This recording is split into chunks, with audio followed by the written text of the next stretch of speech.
Tell me, Virginia, why you're here. I'm here because of the shelters that are available to us here in Cobourg will not accommodate people who are married or in a long-term relationship. When you're in this situation, you already have so little that the idea of being separated from one spouse is unacceptable. It's not something I can live with. Chris is important to me, and I can't. The idea of losing him, even just in another room, is more than I'm willing to deal with. And how long have you been married for? We're common law at this point. Okay, sorry. We've been friends for over 20 years, but we've been together for 5. Okay, all right. And what? I guess you said on when you phoned in that there was roughly 17 people here. 17 to 20 at any given time. We don't have quite that many tents. The new one over there is our community tent that Chris and I put up. It's an 8-man, but people who haven't got a tent yet, when they come, are able to have somewhere to shelter until they can get themselves situated. So that had 4 or 5 people in it last night, and then Chris and I are in one. There's another couple in another. What's the answer, Virginia? I wish I knew. In my dreams, I would love to have land and have do like a tiny home community. These people are fantastic. There's so many different, so varied, and they have so much history and so many stories and so much talent that I think that given the opportunity to thrive, they would do so. Sometimes they just get forgotten. I guess, and again, I'm open about this, but I mean, how long can you guys stay here? How long can we not stay here? I mean, there's not another answer for us. There's only 20 beds total in Northumberland, that's not true, in Cobourg, for a homeless shelter. And there's 20 just here. That's not even touching the rest of the people that are out there. We have to exist somewhere. I don't know how long we can, but as long as we have to, we can. You have a spouse, so I understand your position, but some don't.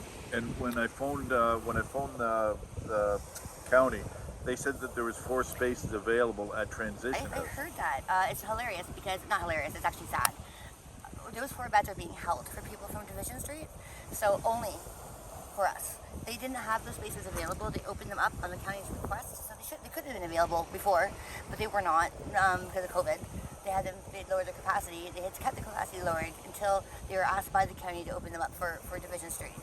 They did so, and Jim he won't go there. He's got serious mental health concerns, and we take care of him. He's part of our family. I'm not willing to be separated from Chris. We're the only ones that are here from there. But other residents aren't able to go there. That's not an option. They are told they're at capacity. So they aren't available. They're only available to certain people who would rather be here. So in other words, the county's saying one thing to the media and another thing to the people Correct. that want to go there. Correct. They I don't know what the county is saying. Transition House is saying. Oh, sorry, yeah. Well, they're I'm not sure it's the part of the county's saying at county, all. so it's like, yeah. Fair. Yeah. They, and you mentioned again, forgive me for this, but you mentioned, you wrote that article, didn't you? Like there's something on Facebook like that. I wrote a letter to the community. Yeah. So, and again, forgive me for this, but it's because it was in the letter. Does addiction play a part in your homelessness? In mine, I wasn't homeless. I was at 413. My rent was paid. That's right. Sorry. So not personally, but it does in some people's, and it's a big demon. Like I said in the letter, it's terrible, but it's still a mental health concern. I use the words in that letter, prejudice and hate crime, and I stand by them. I truly do. There's community has responsibility as well as benefits. I've been involved in the responsibility aspect of it for quite a while. I'm not sure if you're aware, but I've always had my home open. Open doors to the homeless. It's a lot. It's exhausting. It's hard on your relationship, and it's so very rewarding. It's so worth it. Suzanne is another woman that does the same. She's a wonderful lady. Not everyone can do that, but they cannot turn their backs and they cannot spread hate. Those are choices. Do you want help? Yeah, of course we want help. Well, we would love to be sheltered. But some, I can say that some people, like, again, forgive me, but I mean, some people aren't ready to get help at this point. So that's when I asked that. People often say that, and I think it's just a misconception. Not wanting help is not the same as not being able to fit into the box you want to be put in for them to survive. Some people can't survive in an institutional setting. No one wants to live that way. Nobody wants to. The warming room is closed during the day. You're packing up your entire life and carrying it on your back. The campsite's being torn down all the time. That's literally, you're expected to get better and fix their problems when they spend their entire life with their packing up their life and toting it around, looking for somewhere else to sleep. There's a lot of barriers in place that just maybe don't need to be there. This is Yep. Yeah. Is there anything? Have you heard anything about going back to division? Like, is the owner doing anything? I don't have a cell phone at this point. It was left in division, and we aren't allowed to get our belongings. Well, we were allowed, but it's just been very difficult. 5 minutes and 15 minutes, 1 hour. Yeah. But is she I repairs being haven't made? spoken to Patricia because I don't have a cell phone, but I've heard rumors here and there. I spoke to Janice this morning, one of the Cobourg police officers, and she said that, as far as she knew, that there was some repairs eventually being made there, and that we would hopefully be able to go back in. We were to have our stuff packed up and put into storage for the renovations. But it's certainly not going to be any time soon. Not going to be fast. And what about, because the town's having an emergency meeting tomorrow about this encampment? We actually went and got paperwork to be delegated to speak at that meeting. So what happened? Yeah. So what happens? Like, is it lawyer against lawyer now at this point? At this point, yes. There's been numerous communities. I'm sure you know about Waterloo, Kitchener, Hamilton. Now the people in the encampment are the ones who filed. They're actually being proactive about it. It's all across Ontario. The fact is that we have a responsibility to each other, and you would rather have us scattered all over the town. Does that look better? At least we chose this area because the beach. This is a more private area of beach. There's public washrooms. We're trying to work with the town. We already are doing that. No one wants to be a hassle. We all just, it's embarrassing enough. It's difficult enough. It shouldn't be embarrassing, but it is. We just want to be able to try and get through this. We're just sheltering. And doing it together helps. I mean, there's strength in numbers. We have basic human rights to shelter. It's all right. You're doing fine. But people shouldn't be, some people, and as I say, it's one of these things where, and it's great you guys are open. People shouldn't be scared. No, they shouldn't be.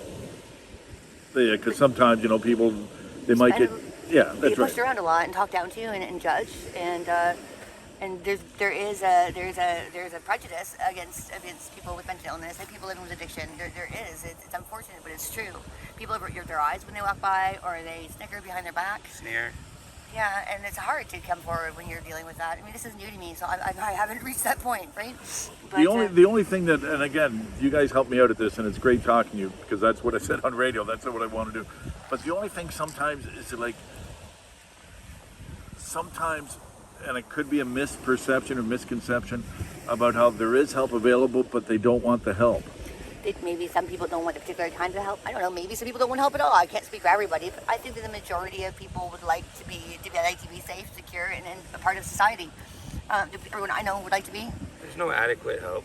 There's help, but there's no adequate help. There's not long even term. that. Like long term, it's safe to say there's no long term help. There's not enough short term help. I mean, I know women in this. I've spoken to women in this community who have been trafficked. I mean, this isn't happening in Cobourg. These are your neighbors' daughters.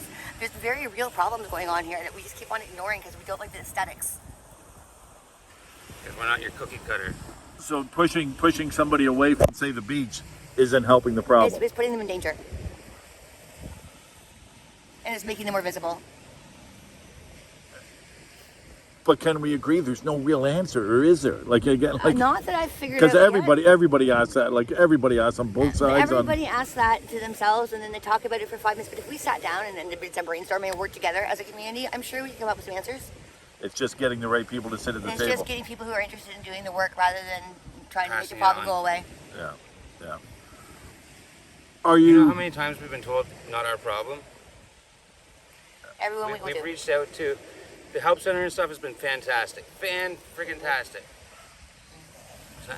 Greenwood Coalition, fantastic. And they brought us first aid, they brought us fire extinguishers, they brought us sleeping bags, provided us tents for us. They've been fantastic. The resources that are supposed to be there, but just aren't there. The ones that we pay for, the taxpayers pay for. There's this Give examples if you can. There's this misappropriation of funds. It was funny because today I was at Walmart with some gift cards from Greenwood to get things for the community. And I needed to get back here, so I called the bus on-demand busing. And they said it was going to be an hour, and I was content to wait for that hour until after 15 minutes, another bus pulled up in front of me that one woman got into coming downtown, and he would not even call in to see if he let us on. So now this is a $2 taxi ride, basically what's happening here. So that we're paying, as a community, we're paying these bus drivers and for the fuel and for the buses to drive around a single person at a time. Why don't they just drive cars? Don't tell me there's no money. It's everywhere. It's really frustrating for me. Yeah. The bus shelter that costs $1 million, it sits empty and locked.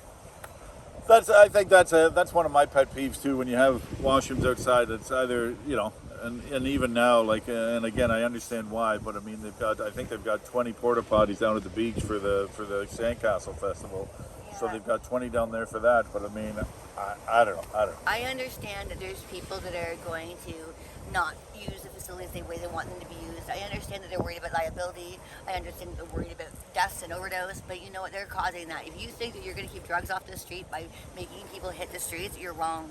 If you think you're going to keep crime off the street by picking people and putting them in desperate situations, you're wrong.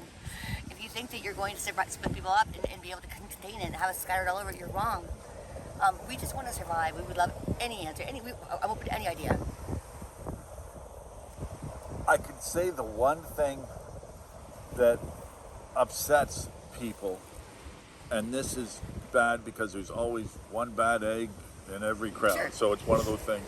But when, I don't know whether you were here the last time when the police were here a couple of days ago, No, we because weren't here. there was a theft. There was a theft Yeah, from we're aware of it. a We were key. gone for the But morning. It was returned to the owner today. Yes, the key fob has been found by us and returned to them. Where was it found? In the bushes. Here though? No. No, okay. way up Okay, there. okay. So Way that's up what there. it means. So that's cool. That's But cool. we wouldn't look for it, all of us did. But that's what I mean, and that's where it's great what you're doing now, because people need to know As a the good, community, because they everyone's trying to look for that. they only see the other side. Right. But that's why I And- appreciate the communication. Chris pointed out to me the other day that man, who's actually a very, very nice man, is camping right there, and nobody has a problem with that. He's got his camper set up. It's- There's it's- another Right RV. here, right here. Yeah, right there in the parking No one lot. has a problem So with that. Nobody's got a problem with an RV but- there.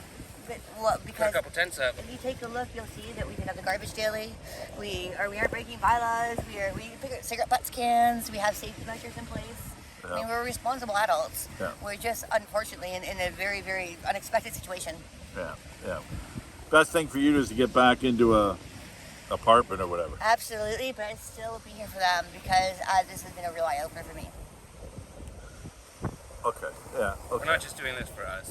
It kind of pushed us forward into it because we were in it, but now we're doing it to help to cause. Some of these people aren't able to advocate for themselves because of mental illness, and some of them are just shy, and some of them have been battered by the system or made fun of, and they're afraid to. But they're really, really showing a lot of strength, initiative. Yeah. They're coming to us with great ideas, Good. articulating themselves quite clearly.